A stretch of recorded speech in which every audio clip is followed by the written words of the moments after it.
You wake up. Well, not exactly. You're born.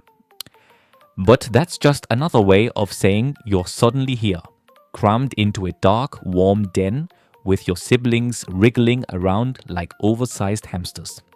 Your mother hasn't eaten in months, yet here she is, feeding you, keeping you alive with whatever strength she has left. You're blind, helpless, and completely unaware that the world outside would chew you up and spit you out without hesitation. For weeks, life is simple. You squeak, you sleep, but winter doesn't last forever, and neither does this cozy setup. One day, your mother decides it's time. She claws open the den. Light floods in, and suddenly you're dragged into the blinding brightness of spring. The world is big, loud, and smells like 1,000 things you don't understand. Trees loom overhead, snow melts beneath your tiny paws, and your siblings stumble around like drunks on a slippery dance floor. You quickly realize just how small, weak, and most importantly, eatable you are. Your mother's job isn't to make you feel safe. It's to make you strong. From day one, she's teaching you the rules of survival. And the lessons aren't gentle.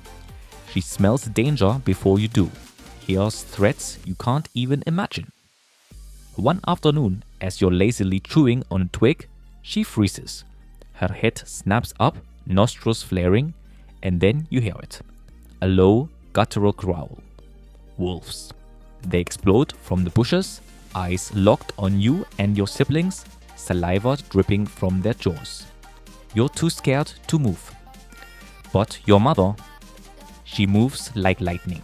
She rears up, roars so loud the trees shudder, and charges. The wolves don't back down, they're starving.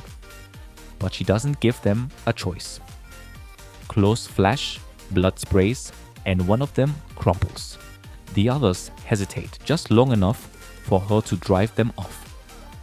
Panting, fur slick with blood, she turns back to you, nudging you towards safety. It's not a tender moment, it's a warning. Pay attention, or next time you'll be the one bleeding out in the dirt. By summer, you're learning, watching. Your mother digs up roots, rips apart logs for insects, and dives into rivers, snatching salmon with terrifying precision. You try to copy her, but it's a disaster. Your first attempt at fishing? A joke. You belly flop into the river, flailing like an idiot, while the fish swim away, unbothered. Your mother just watches, probably wondering how she gave birth to something this useless. The forest won't wait for you to catch up. It's cruel, fast, and indifferent. If you want to survive, you have to keep pace. Your first kill comes on a sweltering summer day, the air thick with insects and the rivers running low. You're nosing around a berry bush when something small and furry darts out. A rabbit. Instinct takes over. You pounce, claws swiping, pinning it down.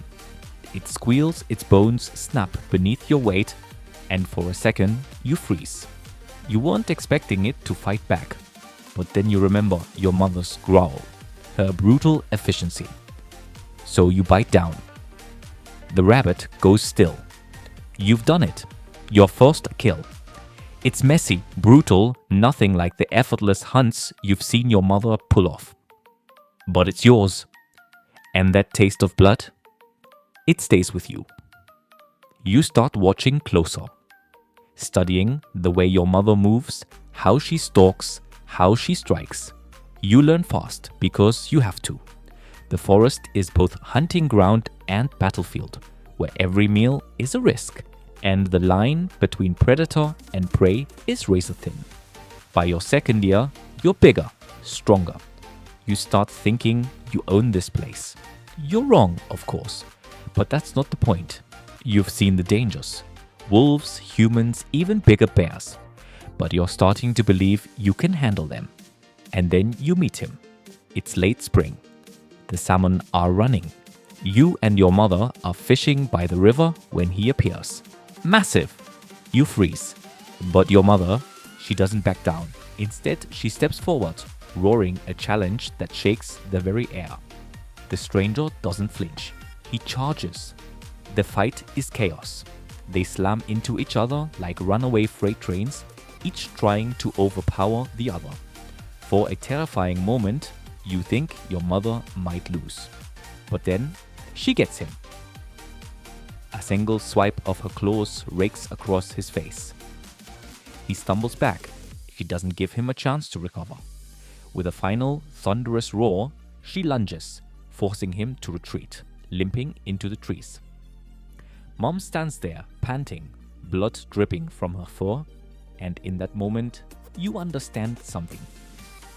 This forest doesn't belong to the biggest bear. It belongs to the one who refuses to die. Then, one day, she's gone. No warning, no goodbye, not even a grunt to let you know she's leaving. She just doesn't come back, and suddenly, the safety net you never realized you had is gone.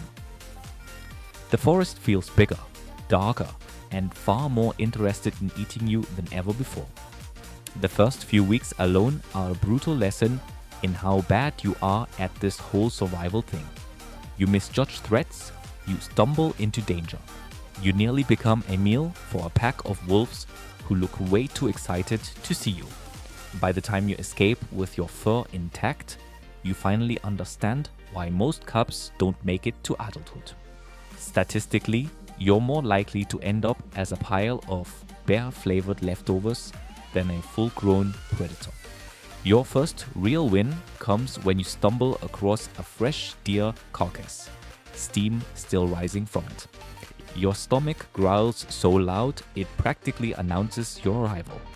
You dive in, tearing at the meat like you haven't eaten in weeks, which, to be fair, you haven't. Blood drips down your muscle. For the first time in days, you think you've caught a break. Then you hear it. A twig snaps behind you. You freeze mid-bite. Another bear. He's smaller than Mom's last challenger, but bigger than you. And judging by his expression, he's not here to share. He charges. You don't even think about fighting. You run. Crashing through the underbrush, you push yourself faster, lungs burning, legs aching. And when you finally stop, heart pounding, you realize two things. 1. You're still starving. 2. The forest doesn't care. If you want to eat, you'd better be ready to bleed for it. By your 4th year, everything has changed. You're no longer the scrawny cub running from every shadow. At 700 pounds, with claws sharp enough to carve your name into a tree, and a muscles built from years of struggle, you've earned your place at the top. Smaller predators steer clear. Even other bears think twice before testing you. You've gone from being prey to being the thing others fear. One afternoon, while patrolling your territory, you catch the scent of blood. You follow it to a clearing and find a younger bear, maybe 2 years old, digging into a fresh carcass. He freezes when he sees you, wide-eyed, weighing his options. For a moment, neither of you move. Then, he makes the smart choice. He turns and runs. You don't bother chasing. What's the point? The food is yours now. As you tear into it, realization settles over you. You've become the bear you used to run from. The forest doesn't challenge you anymore. It respects you. Or at least, it knows better. Years pass and something shifts. The forest starts to feel different. Your once powerful body doesn't move like it used to.